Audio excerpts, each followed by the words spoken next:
for clarity, I just want to start off by asking you to please define what is mental health. And from what I understand, mental health and mental illness is used interchangeably when we speak, but there is a significant difference between the two. So if we can just get clarity, because some persons may say, but everything is okay with me. These people keep talking about mental health and nothing is wrong with me. But from my own humble opinion, on a daily basis, even though you may feel that everything is all right with you, that sometimes just going through a depressing period during your day or being anxious can challenge or can be an obstacle or can spiral us into mental illness. I stand corrected, but that's just the layman's perspective. So I will turn the floor over to you so that you can address mental health, mental illness for us, please. Good evening, everyone. Good evening, Mr. Farr. Good evening to all the panelists as well as all the attendees that are here. And thanks for bringing forward that question up front because it really ties in terms of what we're going to focus on today with really breaking that stigma attached to what mental health really is about. Because when persons hear mental health, they will say, well, that's not for me. That doesn't apply to me because I'm not crazy. And I use that term loosely. But mental health and mental well-being, it really speaks clearly about that state of wellness. How we as individuals can look at how we could cope with our life challenges, how we could relate with others, as well as being able to identify our own capabilities. And this speaks to three main areas: our emotional state, our psychological state, and even our spiritual state. Yes. Because these areas of our lives comprises of our daily activities. And when we find ourselves based on the symptoms that we're experiencing from the stressors or our own, these three areas being affected negatively and it's affecting our day-to-day operation, then it moves into mental illness. But we have a lot of negative stigma attached to mental health and mental illness in the Caribbean. And this is where we're really taking the opportunity to break those stigmas as well as create awareness and allow individuals to understand not just what are the things we want to debunk, but what are healthy practices we could incorporate into our lives today. So thanks for asking that up front, and permit me to share my screen as we share further on today's topic. So everyone is seeing the screen, right? Yes, I am. Yes, yes. Right, great. So today we're having this conversation, and I'm really hopeful that in discussion today that we're able to break some of these myths. We're able to have the opportunity to interact and ask questions to learn more about this topic. And as we are customary in terms of what we're accustomed doing, our normal standard, we love that our sessions are interactive because we know that each person that is present comes with their own sets of knowledge, their own experiences, their own wisdom. And even though I am the facilitator, even though I'm one of the presenters, I am the presenter today, it doesn't mean that I may say it or express it best for each and every one here. But as we work together, we're able to pull out and understand this topic in its entirety by sharing our own experiences as well as our own knowledge and insight on it. So even as we take the next hour and a half to talk about this topic, we're going to focus on the following objectives. So we want to look at how we could really define what mental health is, and we look at it in our own unique version, our own unique perspective as well. We want to explore the ways mental illness, manifests itself, as well as explore the factors which really affect our mental health. And this is important to note because we may be experiencing some distress, we may be experiencing mental unwellness, if that's the right term to use, and want to know what are the real factors that really cause these things to affect me. So we're focusing on that as well. We're going to learn about the ways we could take care of our mental health, understand the various dimensions of the term self-care, and look at alternative self-care tools for that psychosocial and emotional wellness. And as everyone is here, I want to take the opportunity to start off by allowing us to explore our own value system, right? So everyone that is on tonight, I want you to grab a piece of paper if you don't already have, and a pen, or whatever writing material you want to use. It could be your computer, it could be your iPad, whatever it may be. Get up some writing material, and we want to do a little activity to explore our value system. So once persons are able to have their material in front of them and are ready for the next set of instructions, just send me a big thumbs up so that I know that persons are ready.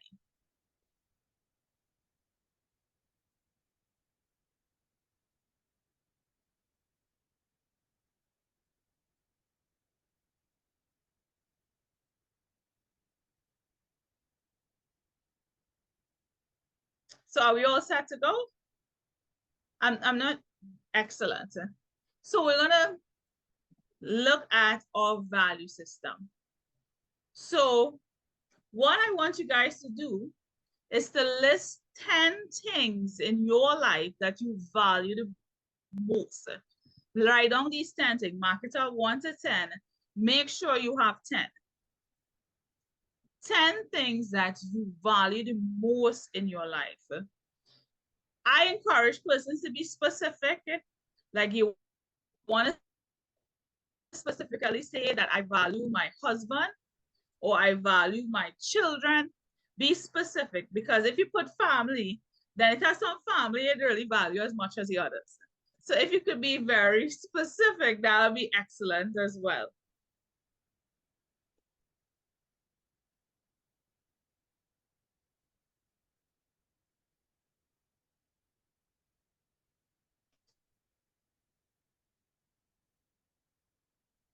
Giving you guys enough time to put down these 10 things that you value the most in your life.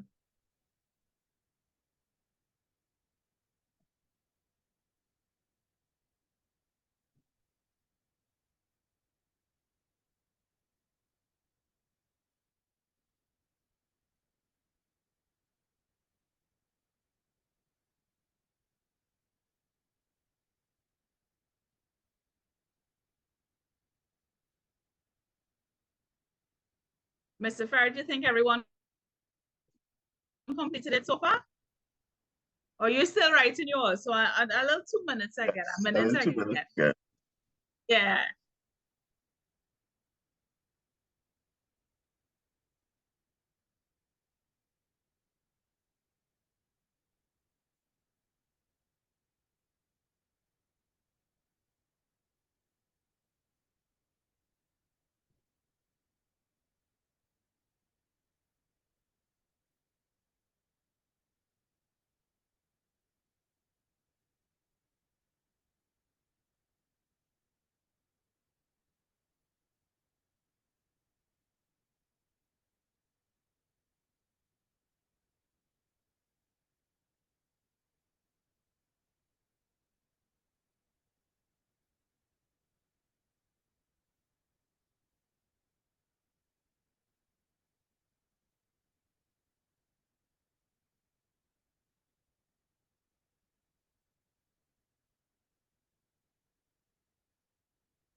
I think we can go ahead, Caris. We can go ahead. Okay, great. Yes. So now I'm giving you 30 seconds to pick 3 of these values that are least important to use. Use your gut to cross them out. 3, and your 30 seconds starts now. So eliminate 3 things that are least important to the 10 things you have already. Scratch it out. Don't put much thought into it. Take out those 3 that are least important. 30 seconds, we reach 13 seconds. We are at a 10-second marker.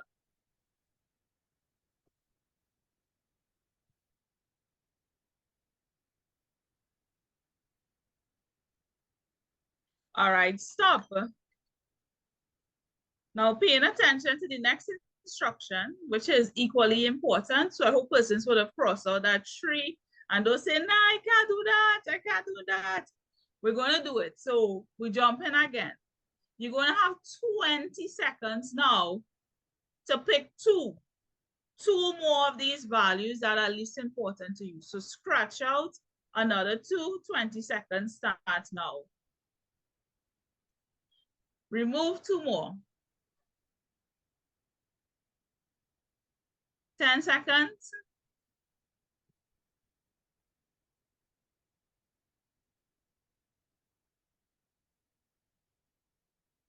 Okay, time is up. We jump in again. You're going to remove another two values again that are least important. Jump in now and remove those other 2 values.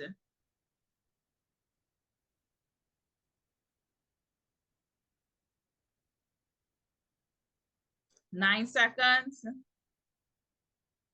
5 seconds. 3, 2, 1. So you're supposed to be left with 3 of your most important values. I would love to hear what are some of those values that persons would have had. Anybody could share in the chat what the remaining 3 values are.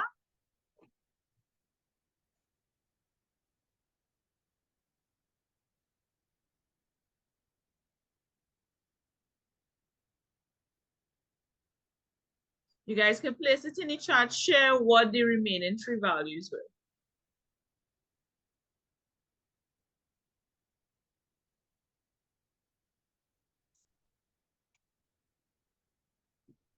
So I'm seeing some items coming in. So Aaron shared, my Lord. But what were the other 2, Aaron?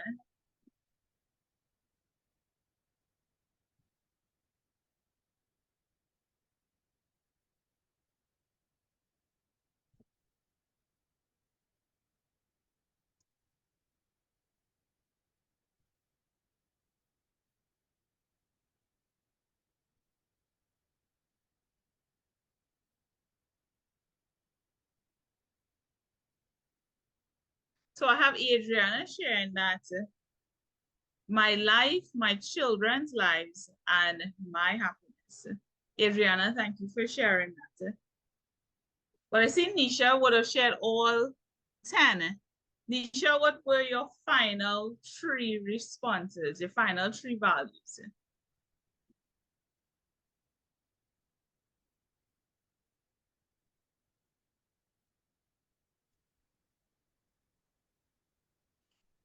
So even as persons identify what their values were, in completing this exercise, persons would recognize that we would have attached, adding 10 things we have already been hard because we may value so much things in our life if we're filled with gratitude. And asking to remove some of these values and saying, trust your gut, just use your gut and cross all those that are least important could have been quite challenging for individuals because persons may have that desire to ensure that the things that they value stay close and to stay cherished to them. And in speaking about mental health and talking about mental well-being, we could see in terms of once we're able to identify things that are most valuable to us, it helps us to add a different perspective or to remind us of the things that are important. And being able to focus on that, it helps us to really enable us to take that extra step in taking care of self, taking care of my mental well-being, taking care of my wellness, and looking at the necessary components, because we start in terms of enabling our wellness towards making sure that our wellness starts with us. We could try our best to help others and to fix others, but if it is we don't focus on ourselves as individuals first, it takes away from us being able to help us first, help others as well, because we camouflage the need to help individuals by not focusing on what we need to do for ourselves. And we find ourselves in issues because when it is we focus on everyone else and not focus on us, we're doing ourselves an injustice as well as the people that we love. So speaking more on mental health, we're jumping back into the definition and we're looking at the WHO definition.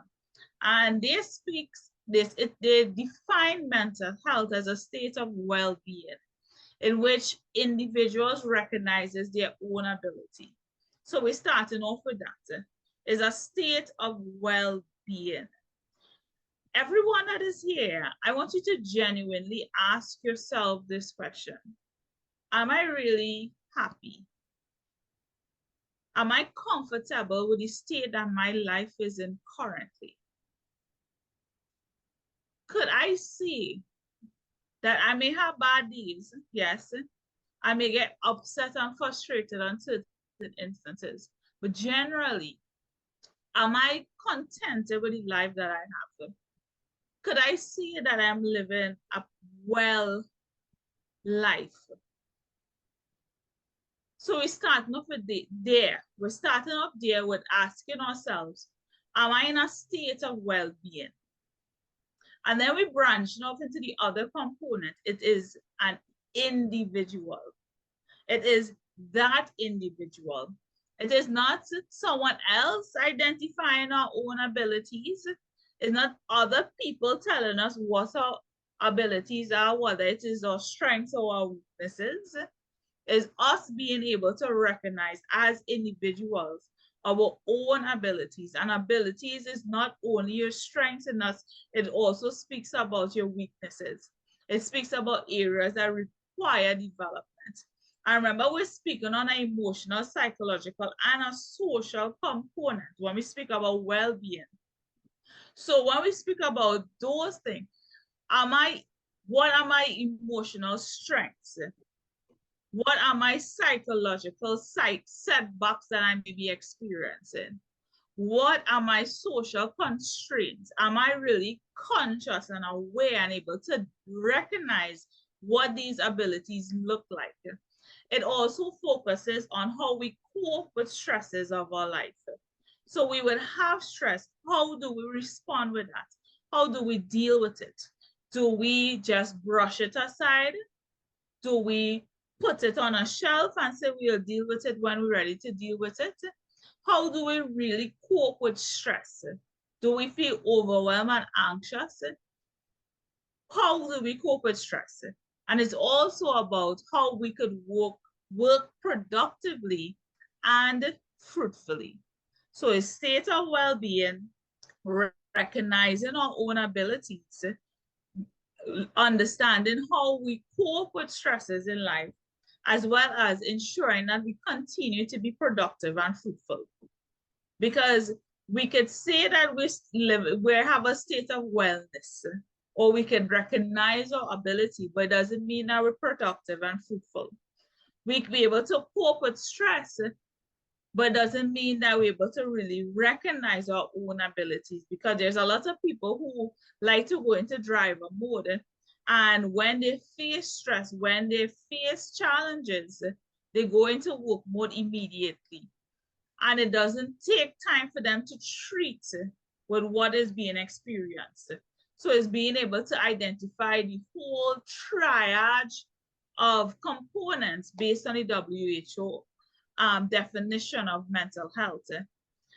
And it really helps us to, once we're able to evaluate that, we're able to really identify what it is we need or how we approach handling stress, as well as how we relate to others and even how we make our own choices. So when it is we're facing individuals based on our own mental state, do we treat people with love and appreciation? Or are there series of unbiased or subconscious biases that we may have towards individuals? Are we judgmental? Are we making the right choices, or are we making irrational emotional choices when we're faced with stress? So it's really determining what may be the best approach.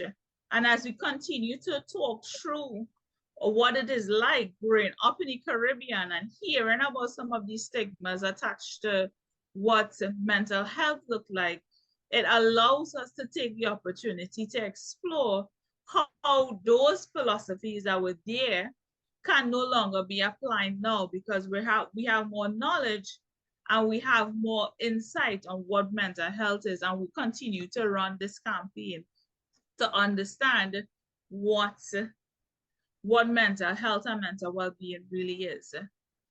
So persons may, I want you to reflect and think about when you were growing up, what were some of the stigmas that you would have heard attached to mental health?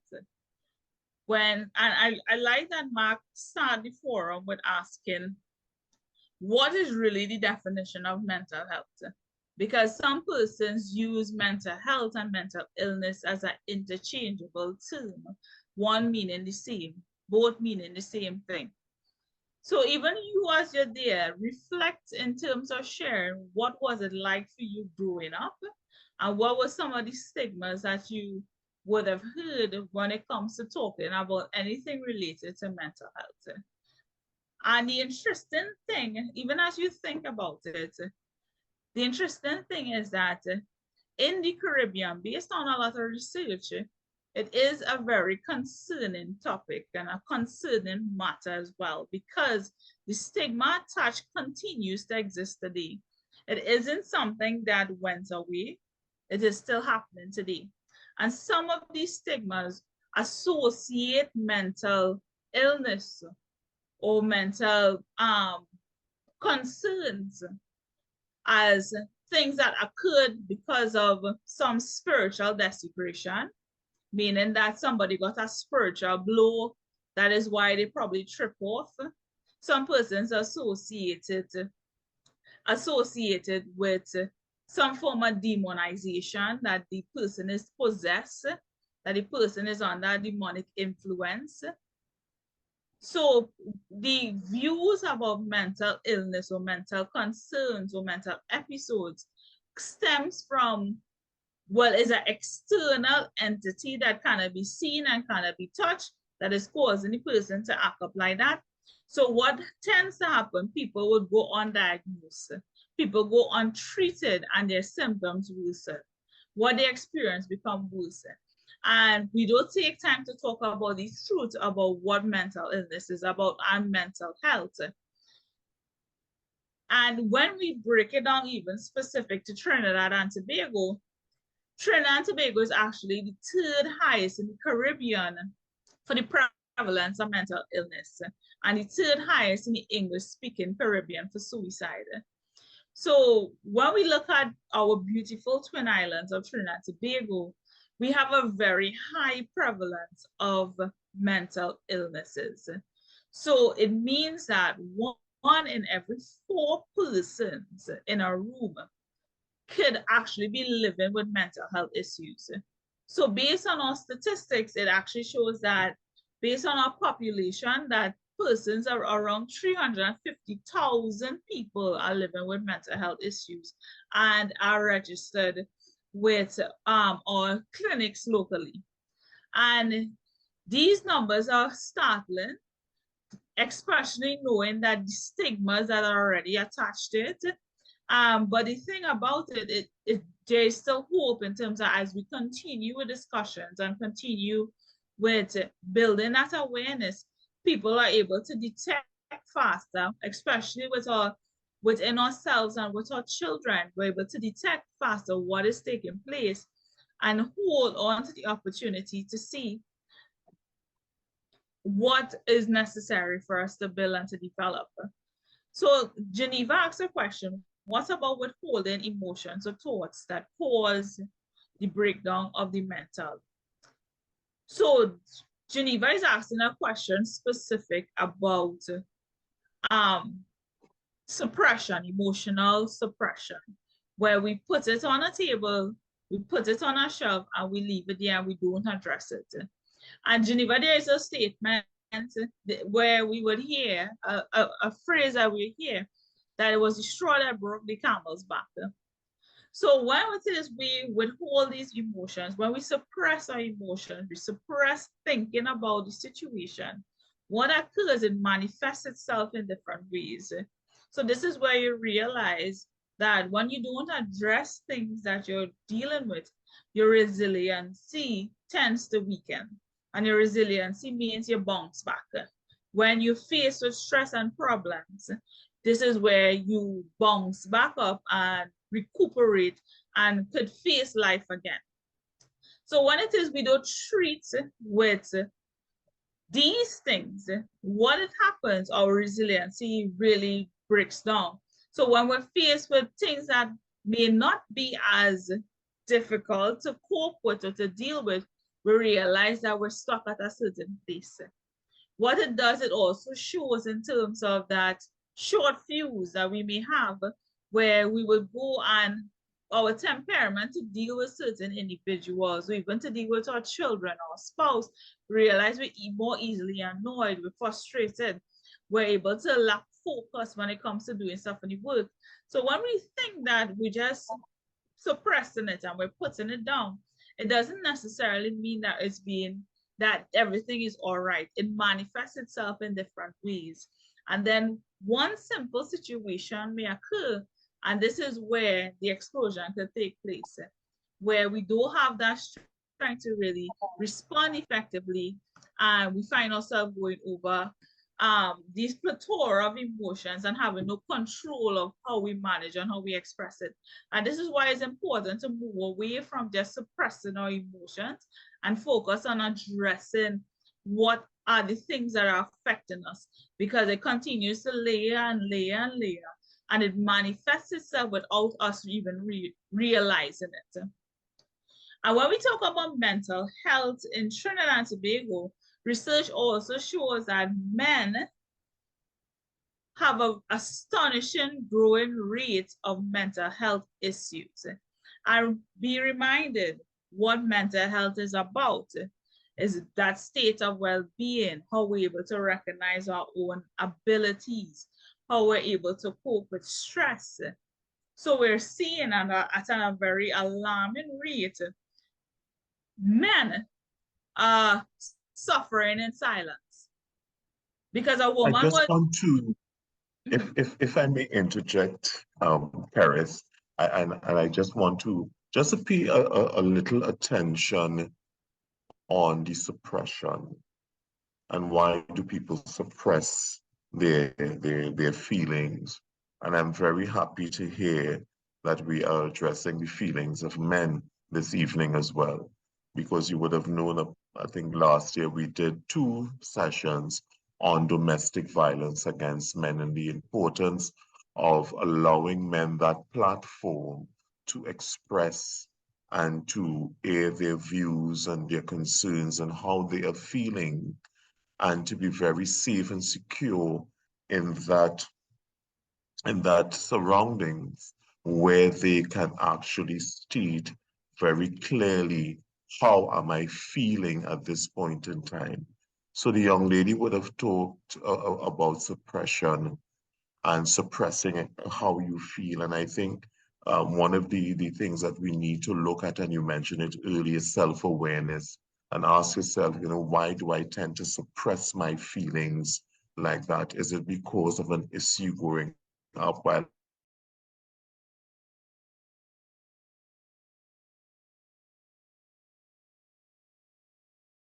and I think that part of finding your mental well-being also has to do with an individual finding that person with whom they can confide in.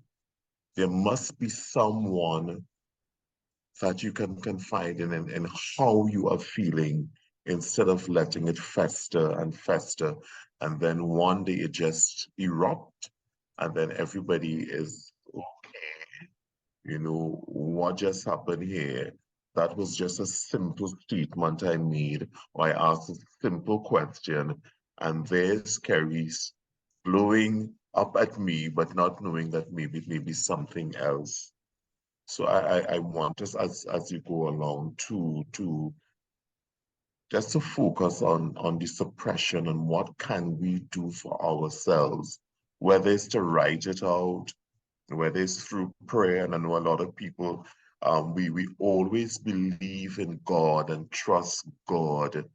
But sometimes my experience has always been we believe in God and we have all these beautiful phrases or phrases that we love to say. I'm above and not beneath. I'm more than a conqueror. You know, God is good all the time, and all the time, God is good.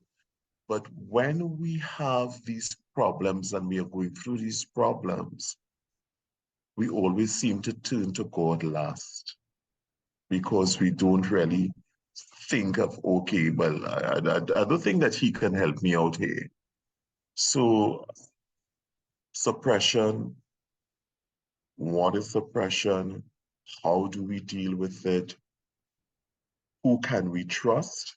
And then the statistics that you were talking about also in Trinidad, I see that 12.8% of persons go through depression and mental illness in Trinidad and Tobago. I guess it all boils down to the 350 people. And then looking at international where they say 1 in every 5 persons in the US goes through mental illness, which reaps down to over 46 million people on a daily basis go through mental illness. So I switch back over to you. I just had to get at it. And I'm happy that you reiterate that point, and you also brought forward the point of persons with coming from that strong spiritual background. And I'm telling you, as a person who work closely with or I'm very active in that group, in that community, we see it too much. Where we're caught up with ministry, we're caught up doing the things of the things that are pleasing to God, and we don't take the opportunity to address our pain. And we would see, and I continue to see in my capacity where people are suffering, they are broken inside, and they are not dealing with the real problem. They just throw it up as God will fix this, but they're not dealing with the issue. And this is where we have to deal with it, because we can't expect a savior to come down and say, well, okay, let me open up your heart and let me treat with this part of your life and force you. The situation may present itself for us to address these things. But you see, Mr. Ferret, you see what that thing called unforgiveness and pain and resentment and hurt, those things fester in many different ways. I And have in that a written down, but I'm glad you're talking about it now. Could you please reiterate that? That is very, very essential to this topic.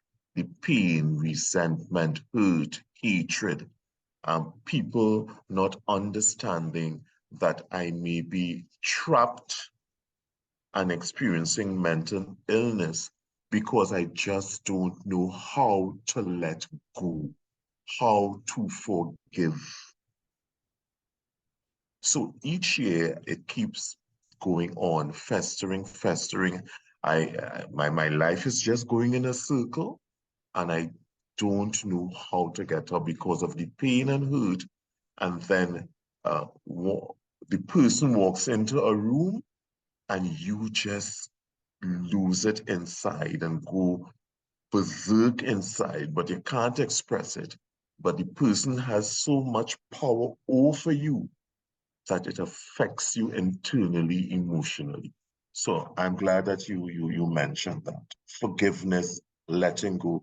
And sometimes you may even have to, in forgiving, you may even have to find sympathy or empathy for your perpetrator, learning that they are only or have only behaved or hurt you because that is what they know. That is the only way they know. But in finding and forgiveness and finding empathy and releasing that is where our healing will begin in life. So, but I guess maybe some people may not be there as yet in terms of looking at our perpetrator and saying, listen, I forgive you. I understand what you have gone through, and you are only acting out what you know, what you were taught. But I am not going to allow my life to be affected or to be limited by imprisonment because of what you have done to me. And you use the best term possible to describe it. That is imprisonment. Because as you mentioned before, you realize that when persons are stuck in a place of hurt and resentment and hatred and unforgiveness, you would realize that their life keep going in a cycle. And that's what the universe does. That's what God does. That he always allows situation to present itself for us to get it right. And you would see this based on certain theories that we speak about in terms of that level of fixation. Because unless you don't move past that, your life is continued to be stuck at a certain place. And I'm sure each person that is here today wants to live and become their fullest and greatest self. But if it is we're stuck at that place, if our vibration, if our frequency, if it is our energy, are using all the possible terms for us to make sense out of it so it could resonate with us in some levels to some degree.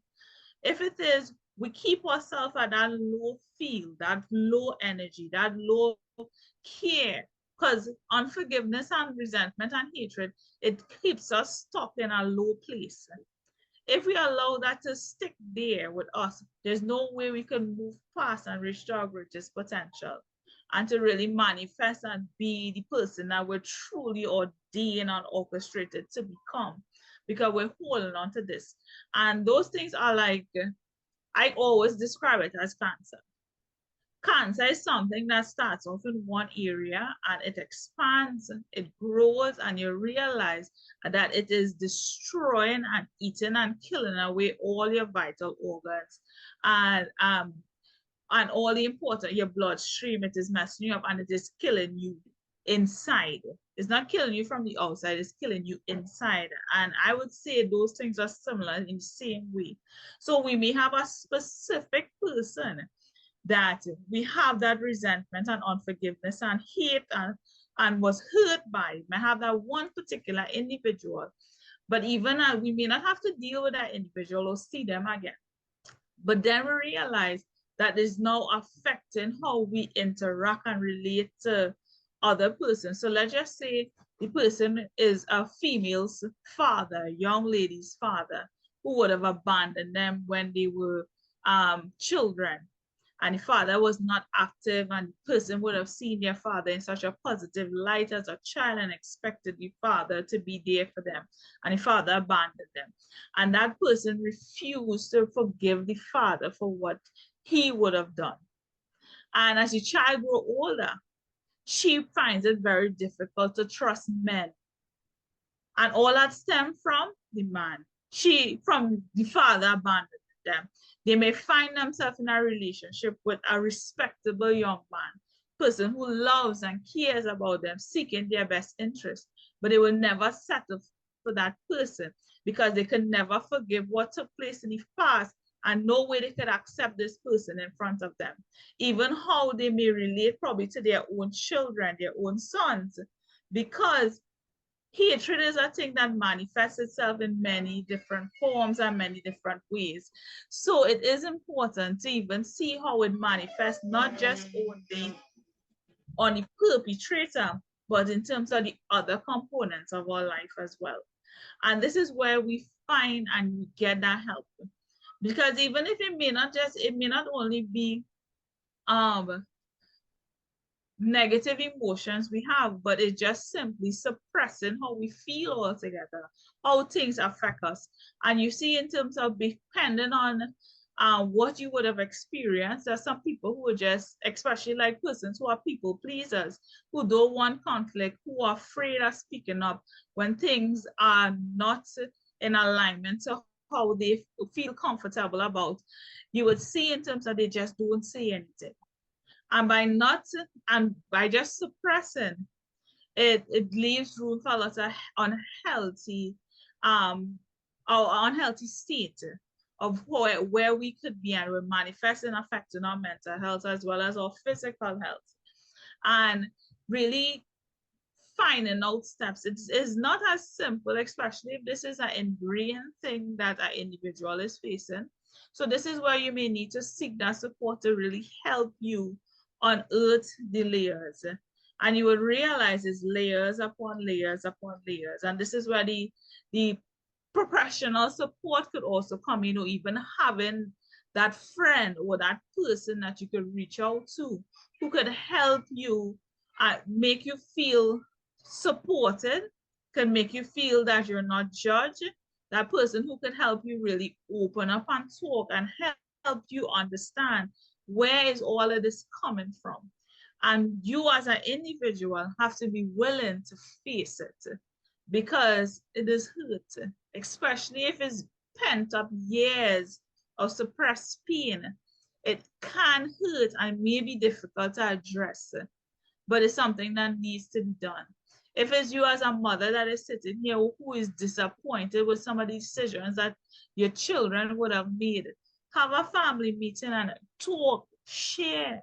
Let them know how you feel with love, with care, with compassion, and have that conversation. Have that conversation with yourself first, and look at whether or not you are seeing that disappointment because you are disappointed with yourself as a parent, and that you are working on your own self-esteem. And self-esteem and talking about peer pressure isn't only for teenagers. It is very, very prominent and prevalent among adults, talking about those areas. And once we're able to address where we are, identify our own abilities, where we have to polish certain areas of our own life and work on certain components, it helps us to live a more mentally healthy life as well.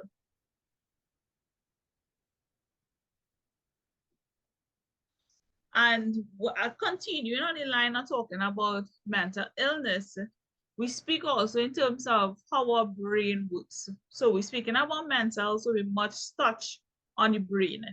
So the brain has 6 executive functions. At any time, and these executive functions are signaling. This is how our brain receives messages from our body or externally, how we actually receive it, and how we transmit those messages as well. Our behavior, how we act, how we respond, emotional regulation, how we emotionally react or regulate when it is situation presents itself, or perception or actual view of how things are, physical appearance, thoughts. So these are the 6 executive functions that our brain have. And if our brain isn't functioning properly, we will realize that one or some of these executive functions are impacted. So mental illness is where the brain is impacted. This is where the brain isn't working well and or where it's supposed to be. So it may be working in the wrong way. So if it is you are dealing with a person who is struggling with mental illness, and this means that when our wellness and our well-being is at a place that it is disrupting our personal life, then you will know that one or some of their executive function isn't working well. And I'm not saying this to alarm persons, but it's to pay attention because this is something more common than we think. Because we may be in relationships with individuals who are just tripping off on you just so. The individual, for no good reason, they're just finding fault with everything. They just quarreling uncontrollably for no reason. And sometimes you have to wonder whether if one of these executive functions in their brain is not functioning well, because persons may have mental illness. And I'm seeing more and more through being able to work with different communities that mental illness is more and more prevalent than we think. This is not just a them problem, but it could be manifested here, even with our children, where through guidance, child guidance clinic, where they do diagnosis to determine if children have, whether they have neurodevelopmental issues or even mental health issues. You're seeing more and more these diagnoses being present.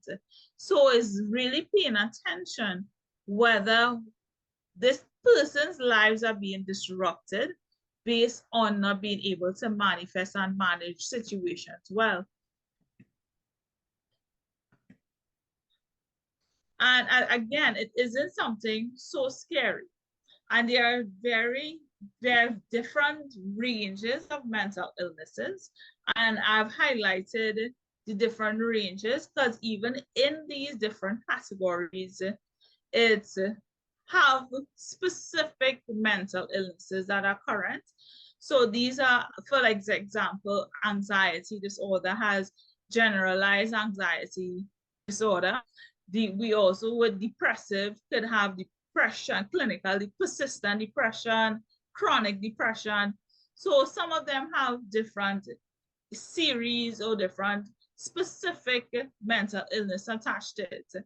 And in the Caribbean, when it is yes, Mr. Yes, ma'am. I just want to, when you talk about clinical depression and chronic depression, could you just define or give us the difference between, I have a little view in my mind because I know that sometimes there are individuals or we may experience it on a daily basis and you are just fighting to get out of a bad mood, you're feeling down, you're feeling depressed for whatever reason, and you're fighting to get out. And sometimes the more you fight, the deeper you go. So clinical depression and what's the other one you mentioned? Persistent depression. Persistent depression. What's the difference? And is if someone is having persistent depression, is that a normal thing that people experience on a daily basis? That you're going through the day, you just get up, you're feeling down, you're feeling depressed, and throughout the day, you just can't seem to get out of it. And what can we do to pull ourselves out of that kind of depression? So thanks for bringing that up because you would hear persons say, well, I'm depressed. But the thing is, clinical depression and well, any of these depressive disorders are symptoms that are consistent with what we use as clinicians, as social workers and psychologists. We use the DSM-4 to confirm these diagnoses in terms of looking at these symptoms. So with clinical depression is where you will be experiencing these depressive states for over a 6-month period.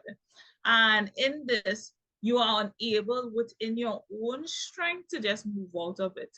As much as you try to come out of it, you have thoughts of suicide, you are thoughts of harming oneself during this process. and it is extended over a period of time where the person have no control of managing their own mood. We could feel depressed and we could go and take a run. We could go and watch some television and we'll feel a little better after. We can hang out with the people we care about and we feel better afterwards. But with mental illness specific with the depressive disorder, we recognize that it is beyond just saying, well, I could just shake it off. Persistent depressive disorder, this is where it is become more of a lifestyle. But this is the person's life. They're constantly depressed. There's not just for a certain period of time. This is where their life is a life of depression. And that is a different type of support that individuals need. So with those particular disorder, it speaks to those areas, but it has to be prolonged. And we may have feelings of depression, but it doesn't mean that we are depressed or we're suffering from depression. So we may feel sad, but if it is, you do recognize that you're experiencing deep depression, or you're feeling depressed for an extended period of time and you have no control of fighting that feeling, it is important to seek that support. Because we may be sad about a particular thing or feel depressed about a particular thing where we don't have the energy to get up. We can't come out. We don't want to interact with individuals. But it is something that we could come out of by doing certain activities. Okay, but if it is you realize it is prolonged and is ongoing, you could definitely need to seek support for that. And some of the other mental illnesses, ranges. Some people, we talk about bipolar disorder because it's easy for us to say, well, she bipolar. So she real bipolar. Because people think when they see bipolar is that they're different personalities. 1 minute she good and next minute she in a state. But bipolar is really where individuals experience two ranges of emotions where they may be in a depressive state where they have no energy to do anything.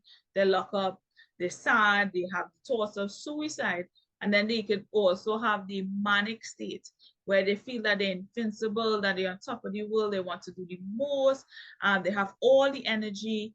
And this is where I have the challenges in terms of with living with the mental illness, with bipolar in itself. But the thing is, just as any of these mental illness, similarly to any of the chronic disease that we have in Trinidad and Tobago, once it is we do the necessary, and as we say, mental illness is quite common and quite prevalent in Trinidad and Tobago. So it's not for us to judge individuals who may be diagnosed or maybe living with these mental illnesses, but it's also to understand that we can live fruitful and productive lives regardless of our diagnosis.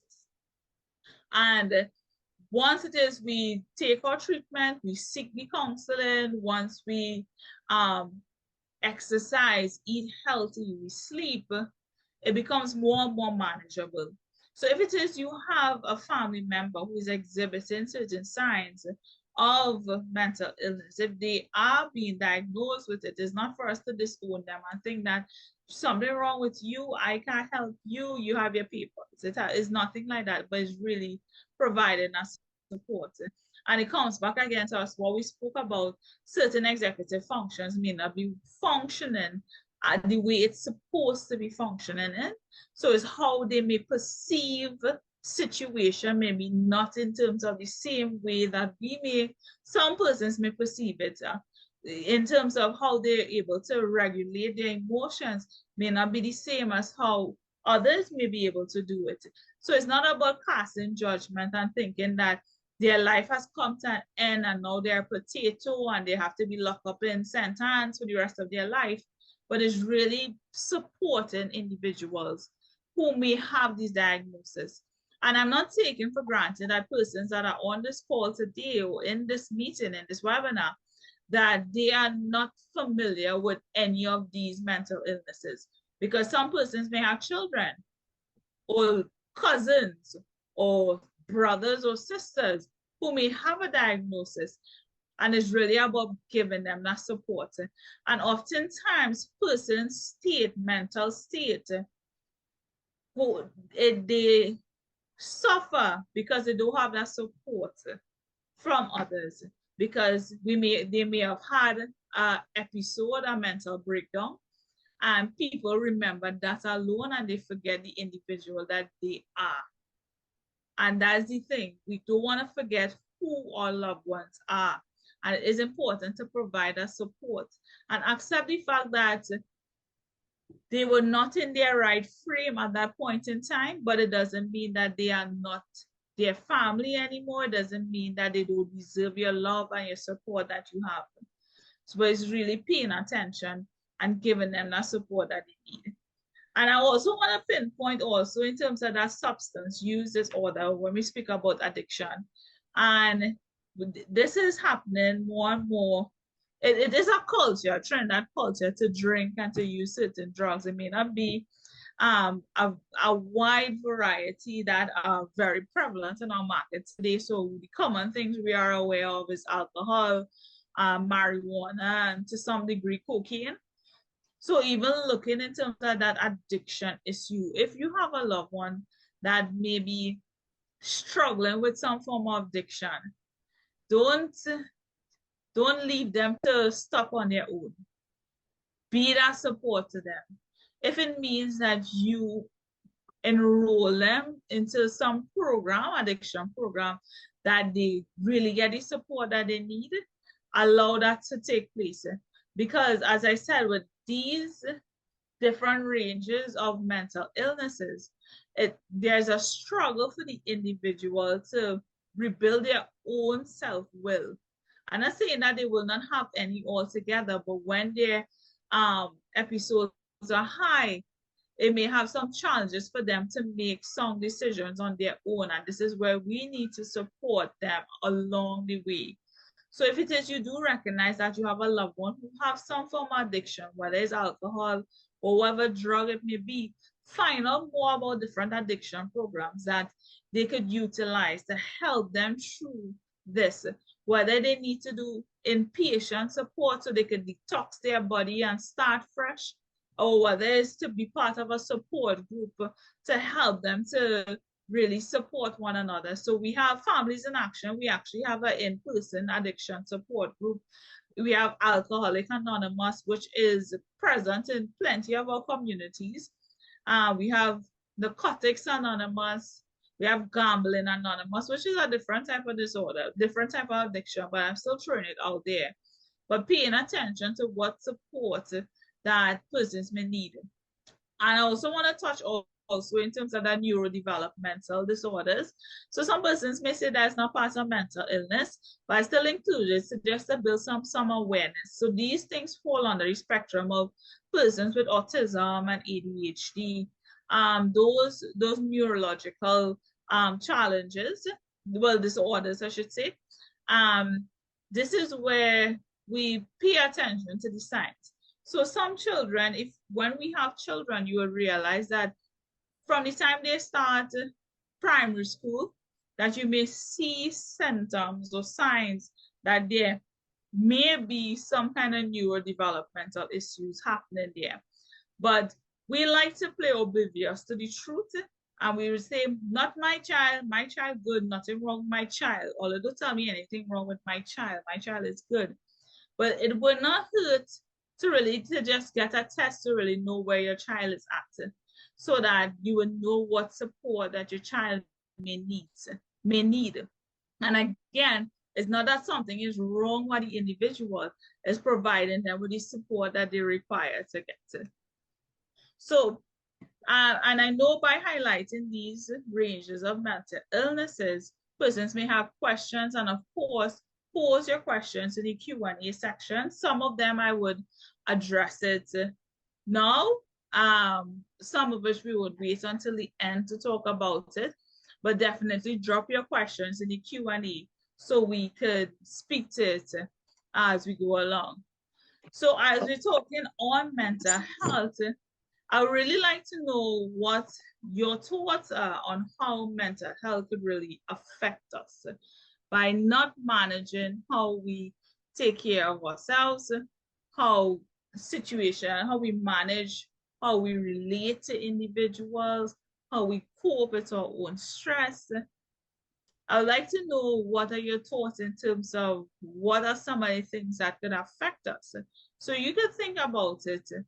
And I'm going to show you some slides, and I hope that it aligns to what your thoughts are. So I'm just jumping into the Q&A. I just want to look at some of the things that persons would have shared before. I was just about to read. So you can, now that you're there, you can go ahead. The anonymous attendee says, Yes. not a question, but I once heard forgive someone not because they deserve forgiveness, but because you deserve peace of mind. And I think we really have to remember that for the forgiving part, the forgiveness part is not really for the individual, but it's more so for yourself. That's Yeah, correct. because it's for yourself and releasing that toxic energy that you may have around you. And as I would have mentioned before, that if every time the individual walks into the room or you hear the individual's voice or you hear someone speak about the individual and you get angry and caught up in your anger, you know that you still have some work to do because that person still have a lot of power over you.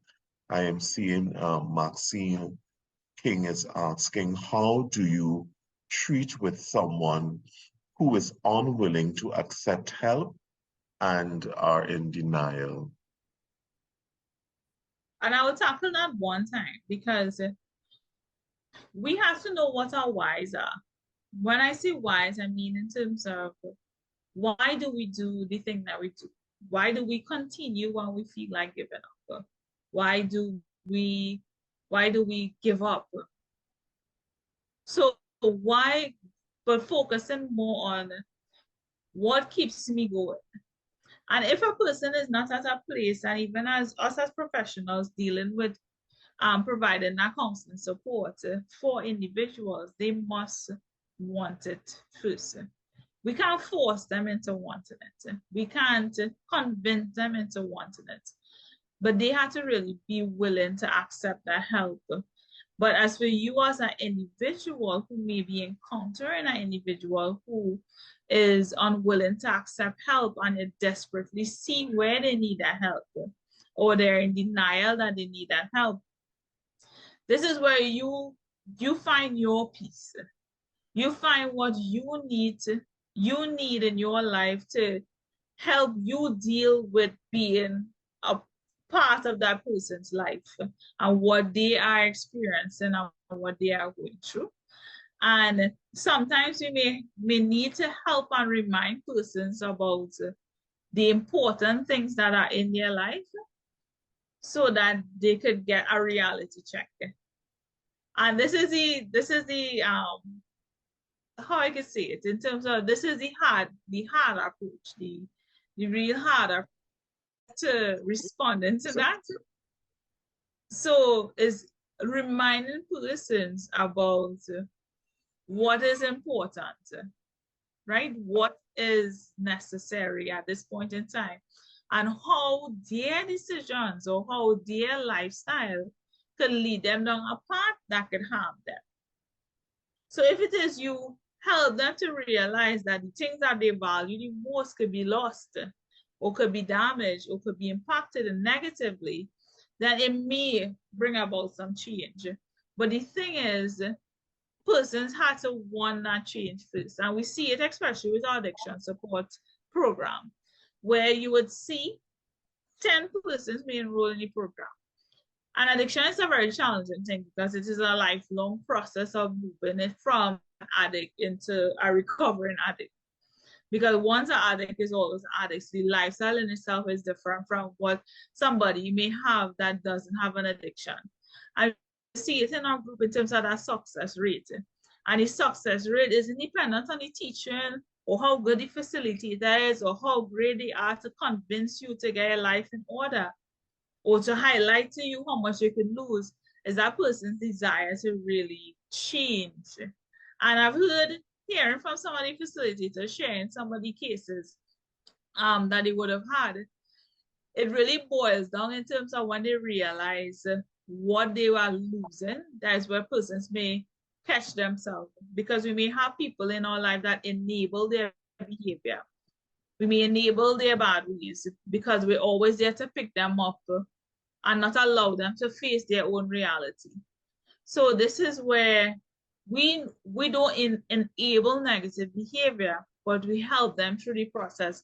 But it still comes down to that individual wanting that support for themselves first and wanting that change first, because they may do it for you, they may start, but they will relapse regardless of what the situation is.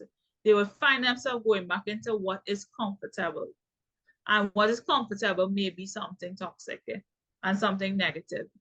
But is allowing individuals to come to that place to really decide that this is what's important to me, and I'm not willing to jeopardize my future, what I have, for what I'm doing. I also saw in terms that there was another question in terms of this person is suspected to be bipolar, and this or a lot of signs of rage. But instances like that, where there's rage and the person may be threatening to hurt themselves or to hurt others, the emergency response that is responsible for that is contacting the ambulance and let the ambulance take them to a psychiatric ward so that they could get treatment. Because if it is suspected that the person is having a mental breakdown, they are not in the right cognition to deal with anything on their make rational choices, I should say, at that point in time. And this is where you need to contact the ambulance to let them be warded, and they get the medication and treatment that they need and get enrolled to a psychiatric clinic if that is the case. So if that person is threatening to hurt themselves, threatening to hurt others, if it is they are uncontrollable, their rage have you concerned about your safety, contact the ambulance right away and let them go with the individual to get warded to see if they need that support. And that is protocols. Relationship with intended. With intended work. So I guess that is just a statement in terms of it takes work in any relationship. But one of the things that I want to ask, Carrie, I think you may have touched on it, is that as we are attempting to be empathic towards others in their mental state, and a lot of us here, or most of us, some of us, within Trinidad and Tobago and the world, have somebody that we interact with in our family that deals with depression, constantly have suicidal thoughts, and it is a bit challenging on ourselves to be like a caregiver for these individuals. So my question would be, how do you protect your mental well-being while dealing with someone who is suffering from mental illness? Because I am seeing that you now, if you are not protective of oneself, and I don't mean you're now protective in a selfish way, but you're safeguarding yourself so that you can be healthy to continue to lend that support. So how does one safeguard oneself from getting caught up and angry and resentful towards that person that I have to take care of? Okay. Thanks for asking that. And I feel to jump into those slides one time to deal with what are some of the strategies immediately to really make sense of what I could do as individuals if I am struggling, or if if I'm struggling to maintain a state of well-being, whether it is because we're dealing with an individual who may be suffering from some mental illness, we may be the caregiver of those individuals as such, and it doesn't even have to be mental illness. Sometimes we may be a caregiver altogether because we see now that a large working population are taking care of their own parents, and that could be a very difficult and challenging thing. So even being a caregiver altogether or whatever your life situation is, the key to it is self-care. And I just, even as I mentioned, in terms of some of the symptoms of um, mental illness or mental disorders, I just want to throw in one time because persons may be having experiences with individuals as such and may not know what to do. So if it is similarly to somebody who have that rage or suspected that they may have a mental breakdown, if you also have an individual in your life where you hear someone sharing that they want to kill themselves, they want to commit suicide, whether it's jokingly, whether you're not too sure, whether they just say it because they were vexed, that is not something for us to evaluate and say, well, he probably joking, he not serious, he will never do that, or she will never do that. This is where you contact the ambulance and let this person get watered because you really don't know that person's state of mind, and follow the safe protocol in getting the support that they need, and don't take these statements for granted. But I want to jump to this slide to answer that question, Mark. And Sure. practicing proper self-care. And when we talk about self-care, it comes back to that self-love. And to me, that's the most important thing, especially when we talk about mental wellness and mental health, that plenty time persons don't truly love themselves. They don't appreciate and enjoy their unique qualities. And those unique qualities can be good and they can be not so good. But those qualities makes us who we are today. And this is where we have to put emphasis on that particular relationship, which is ourself. And self-care is not about just only running a hot bath or going and do your hair. It may not be going to a nice restaurant or say, bye, I'm going to book a trip. I need a vacation. Although these activities could help, but those things are not the only things. Those deliberate activity is more than just what we need. It must be a lifestyle. It must be things that are incorporated in our routine that could really be used to help us to restore our health, to really build our energy, and even to reduce stress in our lives. So it's looking at what these activities that we can do to really incorporate it. And for us to really practice self-care, and I could tell you the list of things you could do in terms of set a planner and all these kind of things like that. But I want to break it down so it could resonate on our own assessment on our own individual level by focusing on being patient with ourselves, being patient with other people, and being patient with time, being mindful and enjoying the moment and focusing on what we have and not really what we lack, being respectful of our thoughts, our wants, and our needs for ourselves as well as for others, as well as being compassionate towards ourselves and to others. So I'm going to break it down a little bit more into practical activities that we could do to practice what it means to have self-love for ourselves, right? Be patient, mindful, respectful, and compassionate. So a strategy where we can incorporate in terms of developing patience is something that has to be deliberate, something that we must be able to identify where we are impatient with certain things or in certain situations. And when situation presents itself and we want to be patient, we can apply the beta test. So to remember it, beta, the steps are the acronyms for beta. So the first thing is to breathe. When we're facing a stressful situation that we feel that we don't have patience to deal with, it could be whatever that situation is, or even a person, even as you would have asked that question, Mark, that we may have to be treating with individuals and caring for individuals that are testing our patients. Start off with really breathing.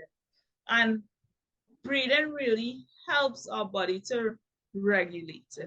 So it's not just we telling you to woosah. So you slowly and breathe properly. Don't just can't say, I breathe in and it's working. Really do it properly. So you slowly breathe in for 4 seconds. You hold it for 4 seconds again, and you exhale it for 4 seconds. So count it, let it be deliberate. And as you continue to do it, you repeat it a couple times, it really triggers our body into a relaxation response. So, and it helps us to really clear our head and to focus. If we're feeling flustered, then we can't focus. Then the next step is to evaluate. Evaluate what the situation is at hand, not on an emotional level, not on an erratic level.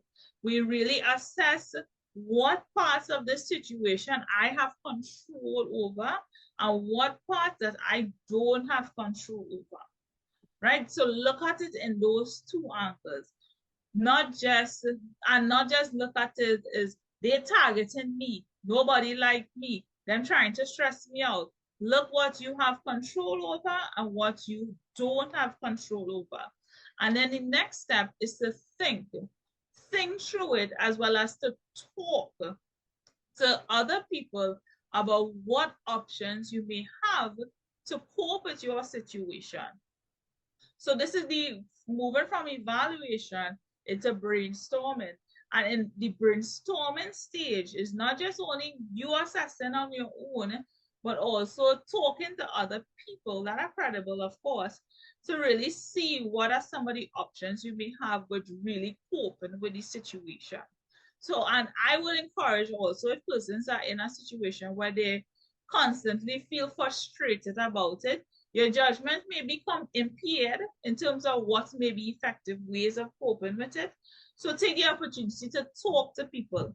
And don't just talk to people about how you feel that you're experiencing an injustice or how this is so challenging to you. Identify to them the facts of the situation, what is really the case, so that people won't give you a response that they will feel that you want to hear, but really giving you alternative ways that may be helpful for you in terms of coping. And then definitely act upon it. And acting upon it, you may try different things. You may have different options, and you do it until you find one that really works for you. And that doesn't mean that may be the only one you may apply for the rest of your life, but as life goes along, you try out different options with how you could cope with the situation. And that builds that patient level that you may have with yourself as well as towards other persons. So apply the beta testing. So patience is the first one. And then we're talking about becoming more mindful. So in order for us to become more mindful, we must be able to identify our stress. And mindfulness is being present in the moment. So it's you being aware of what the stress is, and in identifying it is really finding what are the factors that contributed towards why I'm stressed.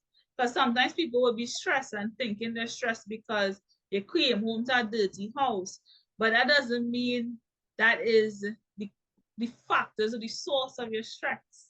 It could be plenty different things, and what are the actual feelings that are associated to the things that are stressing you out. And once you're able to identify it, it's important to understand your stress and what stress really looks like for me, or how I could be better prepared when I'm facing with certain stresses. And of course, coping, examine those coping mechanisms or resources that you have at your disposal that would help you to manage stress better.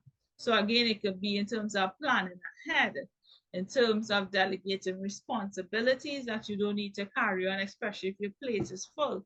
So looking at what works for you. And respect. So this is the third one. We have one more after that. So respect is key, because it's not just respecting others, but it's also respecting ourselves. So before we talk, you ever hear the statement, think before we talk? Let's make sense of how we could think before we talk. So before you say anything, ask yourself, is it truthful?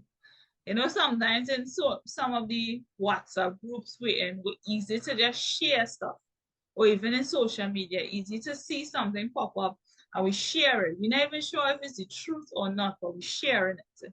So you ask yourself, is it truthful? Are we about to say something that is 100% truthful from an objective standpoint? So we're asking the objectivity. So if it is not truthful, shut your mouth and get the facts. Then if it's truthful, okay, let's go on to the next step.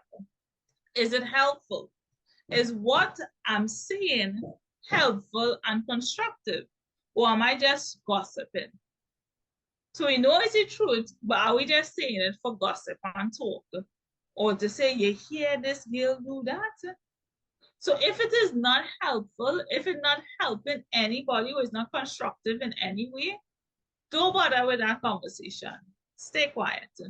But if it is truthful, if it is helpful, let's look at, is it inspirational? Is what we're about to say truthful and helpful? How can we say it in a way that could be encouraging and supportive? So I know there are some people who would, this is how I am, and this I will say how I have to say it. I'm not buttering it up for nobody. But we must be mindful of that area that we call respect. So if it is, we are saying it, we have to ensure that what we say is encouraging and supportive as well.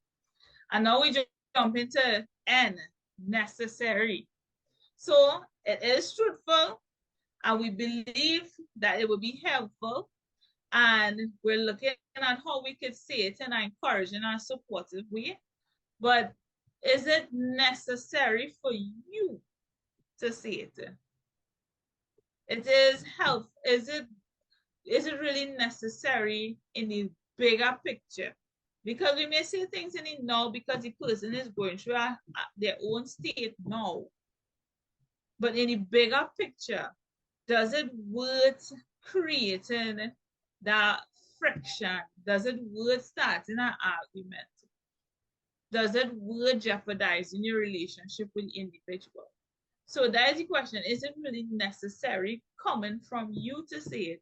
Or even does it make sense in helping you out in the long run? And lastly, is it kind? So if you're able to check off the first four, truthful, helpful, inspirational, necessary, we can strive to say it in the best, kindest way possible. So this is when we talk about respect, we need to think before we talk. And lastly, when speaking about self-love, we can't forget self-compassion. And this is really being kind to our inner critic, because we could tell ourselves a lot of bad and negative things. We may see ourselves in the ugliest way. And self-compassion really encourages us to really talk to ourselves and have compassion for ourselves, just as we would have for our friends, or even the people that we counseling, or people from our church, or from our work and our social group. Really talk to ourselves and give them the compassion, give ourselves the compassion that we would give to other people. Also to acknowledge that some thoughts are just that. It's a thought. It's not a fact. So don't allow these thoughts to manifest into emotion, and from emotion it becomes a behavior. So when it's at that thought stage, get it out your mind, because it's just a thought. It's not a fact. It doesn't need to be manifested or lingered or be place all that emphasis and attention to it. Get those negative thoughts out your mind and move past it by introducing positive thoughts, seeing things in a better and a bigger picture, in an effective way, that the glass is half full and not the half empty state. Instead of trying to avoid our inner critic, really take the opportunity to find out if you can learn from some of these things that you're highlighting, because we could really be Our inner critic could be highlighting flaws and insufficiencies within ourselves that we could work on. So if we have that inner critic sharing areas in our life that we need to work on, take the opportunity to see how that can help us and to really turn down that volume when we need to, because not all the time we need to be bombarded with negative thoughts and negative behaviors and negative influences. So these are some of the strategies that we could apply in helping us live a more mentally healthy lifestyle. Because we're coming back to the definition in terms of what it really is, that state of wellness on an emotional, psychological, and a social level. Is looking at how we could really cope with stress and looking how we can really recognize our own abilities and looking further in terms of living a life that pleases and bring a peace that we definitely need. And we share many different things. And even as I wrap up today and open the floor again if there are further questions and then hand back over to Mark, I really want persons to really look at what are some behaviors that we're willing to try to start and what are some that we actually looking to stop, because it is important for that introspection and really seeking that healing. There's too much of hurt people out there. There's too much of broken people out there that really need to be healed. And really, it starts with what are we willing to start, and it starts with what are we willing to stop at the same time. So I want to thank you guys for your participation so far. And I know we'll have the question and answer as well. But I want to also leave you guys with this quote. And it says, we all want to feel love, relax, and content. And unfortunately, in today's culture, we can get bombarded with messages that resources and relationships are scarce. And everything is a competition. And this can increase our anxieties about the possibility of losing and anger at anyone or anything that gets in the way of winning. But little do we know, the notion that competition will protect us is leading us down a path of self-destruction. So your life is not a competition. And once we see it for what it is, that it is not a competition, then we will realize the value of the things and the people and the value of ourselves that we have. So I want to hand back over to Mark, and I'll entertain any questions that persons may have. Thank you so very much, Caris, for yet another engaging and informative session. And I am happy that you ended with that quote, because I would often say in conversation with my friends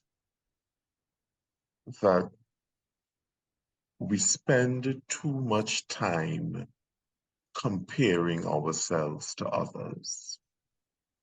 And that in itself can be detrimental in terms of our mental well-being, that we spend so much time in our day comparing, oh, she dressing better than me, he looking better than me, or this person brighter than I am, instead of really appreciating and getting to know ourselves, our self-worth, self-awareness, our conscience, yeah, our independent will to get ourselves to the finish line by living a very happy and joyful and contented life. Because some of the things that you said there, while persons may be gathering their thoughts for questions, that they are so true. And when you talk about in the beginning about self-care, what jumped into my spirit was, love your neighbors, you love yourself. So you have to love yourself first, not in a selfish way, but I have to take care of me so that I can take care of you. And that is of critical importance too, for us to realize that taking care of our mental well-being is about self-awareness. It is about self-love, being patient with yourself. Stop comparing yourself to another individual. Be thankful and be grateful for what God has given to you. Somebody may seem to be a little brighter than you are, but you are blessed with a gift and an anointing that they don't possess. So focus on that and be grateful and thankful for that. And be content. You mentioned that as well. And that is why the Apostle Paul admonished us that we must be content in whatever situation that we are in. If we have plenty, we give God praise. If we have little, we still give God praise. So we learn to be content, we learn to be abased, and we learn to be lowly in whatever situation that we're in. So, any questions? I am seeing one question here from the anonymous attendee, and they're saying, what are some of the steps that one can take towards after experiencing something traumatic? Okay, thanks for sharing that question, because we experience trauma in many different forms and in many different ways. And one of the steps towards working towards getting that healing after going through that experience starts with acknowledging that we were affected, start acknowledging that we need that support, and then seeking what I need as an individual for that next step. And I am, because of the profession I guess I am in, I always encourage persons, especially when they feel that they are impaired in how their judgment is, in terms of how their resiliency is, in terms of when they feel that they do have the strength on their own to overcome or to treat with it on their own strength. Seek that support that you need. And seek all that in, whether it's from a professional, whether it's from a trusted individual that you can reach out to. You seek that support that you definitely need. And other things that we can do in terms of, if we're at that place where we still feel that we have that strength, we go through that whole process of awareness in terms of assessing me, that whole self-awareness, that whole self-assessment, and identifying in terms of how does this really impact me? What do I need to help me become less fearful of that event? How could I address the fears that were attached to the trauma? And what are things that I need to incorporate in my life so that I don't find myself being trapped in the fears and the pain and the hurt attached to the trauma that I would have experienced. And in those instances, sometimes you may need that guidance to help people by, but even as you associate yourself and fluster yourself with positive things, with positive quotes, positive music, positive activities, you will see that you go through each step day by day. And the more you apply healthy strategies, healthy mechanisms into your life, just as the things that we would have shared about in terms of self-care, then definitely you would see in terms of that growth. But one of the first point that I would always advocate with is, if it is, you know that through that traumatic situation, that it is overwhelming for you and it's difficult for you to respond and to deal with it, seek that professional help, that you be guided by that professional help that you may need. And nothing is wrong with seeking counseling. It's not And persons I would hear in terms of where we would hear in terms of where individuals say, well, I don't want a counselor telling me anything because they never went through that. But that is not the instance where you need to know exactly that, okay, you went through domestic violence, then I could talk to you. Sometimes that would be to your detriment because if you may have an individual who went through domestic violence that you're seeking counseling from, they may impose their value system on you because it's so personal for them too. But is having the professional that is able to give you that guidance. And the thing is, it's not about the counselor leading you in it. It's when you go into counseling room,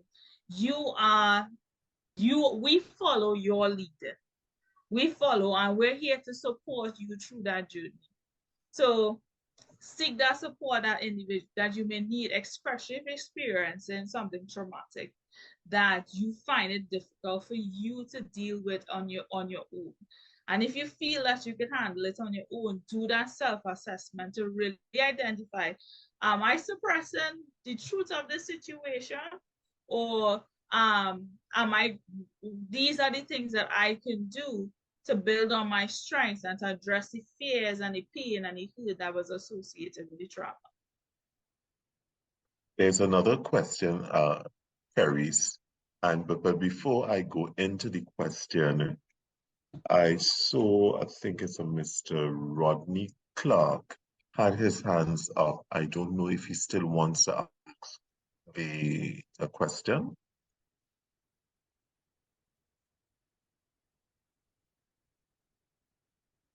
While Mr. Clark is making up his mind, Ms. Sebro is asking, can low self-esteem lead to mental illness? So with self-esteem is that negative, that low view we have of ourselves, that negative view of we have ourselves, that we never feel that we're good enough, we never feel that we're capable of doing anything greater. We find ourselves constantly comparing ourselves to the other, and regardless of how much good we may have, we don't notice that. And we are very much critical of ourselves, and we allow persons' negativity to feed on determining who I am because I can't see myself in that positive God, or I cannot feel that I'm ever good enough. And that consistent exposure to that cynicism of oneself could easily lead persons into depression. And this is where we have to be mindful of that. Because again, mental health speaks about how we cope with stress, how we relate to others, how we recognize our own abilities. But if we have a negative view of our abilities, if we have a negative views of our strength to dealing with our stresses, then definitely it could affect how we live a mentally healthy life because we always put ourselves in a place of defeat. We also always put ourselves in a place that I can never handle this on my own. And you'll realize that you may be dependent on others, that dependency you have on others in solving your problem and fixing your situation. And this can manifest itself very easily in terms of relying on your pastor to pray for you to fix your problems, relying on a counselor that you're seeking counseling from to always run to them every time you face a problem because you don't know how to fix it or you think that somebody else would fix it. It's easy for you to find yourself blaming others for when things go wrong in your life and not taking accountability. So it can manifest itself, low self-esteem can manifest itself in many different ways. I could really affect our mental well-being. I don't want to say directly that a low self-esteem could lead to mental illness because being diagnosed with a mental illness comes from many different factors. One of the main areas that we could highlight in terms of that neurological component, that it is an impairment of a neurological component of our brain. So there's that component as well. There's also in terms of our genetics. So let's just say our parents or grandparents, or we have siblings or other persons in our family that has a mental illness, it increases our risk or our chances of getting it as well. Even our environment, if we're constantly exposed to stress and stressful situation, constantly exposed to toxic environment, those things could trigger in terms of that disposition of acquiring a mental illness or leading down that path. But low self-esteem could definitely affect our mental health.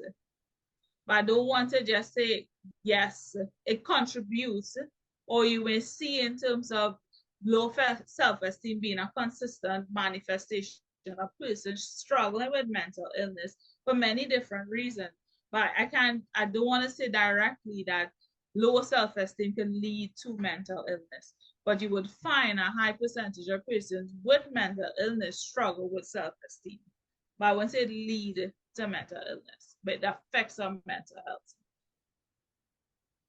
Thank you so very much, Caris. And it is now 8:16,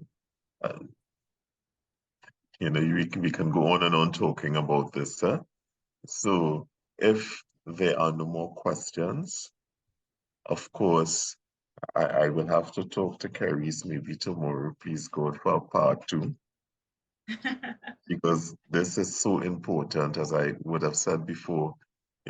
Mental health is of critical importance to the board of directors in the organization, ensuring that our members, and not only our members, but the wider community throughout Trinidad and Tobago, the region, internationally, that this avenue, this platform is presented so that persons can really not only hear, but listen and be truthful to oneself of what they are going through on the inside. And if there is need for help, forget the stigma. Forget what people may see or think about you. Long time we talk about stigma, and one of the things that came up in my mind, 2 things came up in my mind, is that sometimes we always say, well, the elevator don't go all the way upwards with that person. That's one thing from small. And then the other thing that came to my mind is that we always say, well, she ain't too Catholic, nah? So don't take she on. The first time I heard that one, Yeah, the first time I heard that one, yeah. So in other words, all right, yeah, that's in too. my list. Yes. So we need to be on the lookout for ourselves as well, and be honest with ourselves and honest with what we are feeling. And if there's someone that we can talk to, please reach out. I am not going to go outside of the group that is here and say that persons on the outside may be hurting and have problems and need help. I know that there are some persons within this chat, within this webinar, who are struggling, who are hurting, and don't know how to address it, don't know how to love themselves. So please understand that you are valuable. And I'm not going to quote anything from a psychiatrist. I'm just going to take it exactly from God's word. God said when he was speaking to Jeremiah and calling Jeremiah to bring a word to the Israelites.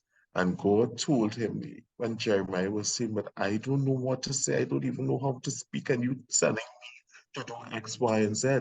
And God said, hey, hello, Jeremiah. I knew you, I knew you since before you were formed and placed in your mother's womb.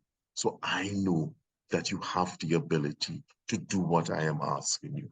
And I just want to close off. My prayer will be 3 scripture verses from Philippians 4, verses 6 to 8 to you all. And it says, "Be careful for nothing, but in everything by prayer and supplication with thanksgiving, let your requests be made known unto God. And the peace of God, which passeth all understanding, shall keep your hearts and minds through Christ Jesus. Finally, brethren, whatsoever things are true, whatsoever things are honest, whatsoever things are just, whatsoever things are pure, whatsoever things are lovely, whatsoever things are of good report, if there be any virtue, and if there be any praise, think on these things." So that is my word to you as we end this beautiful seminar entitled "The Impact of Mental Health." So thanks everyone for your time and coming out to this very, very important webinar this evening. I want to once again thank Keris for her expertise and thank the Employees Assistance Program for always lending WESCU their support, and especially in addressing this very important topic. So I will be speaking with Keris if we can have a part two, especially in the month of October, which is Credit Union Month, to have a part two once she has the time so that we can further discuss. And I hope to see all of you here again. So come with your questions, come with your experiences, and let's chat as a family so that the healing process can start. So to every one of you, from the Board of Directors of Western United Credit Union, I say thank you for making yourselves available for this webinar this evening. So thank you and good night.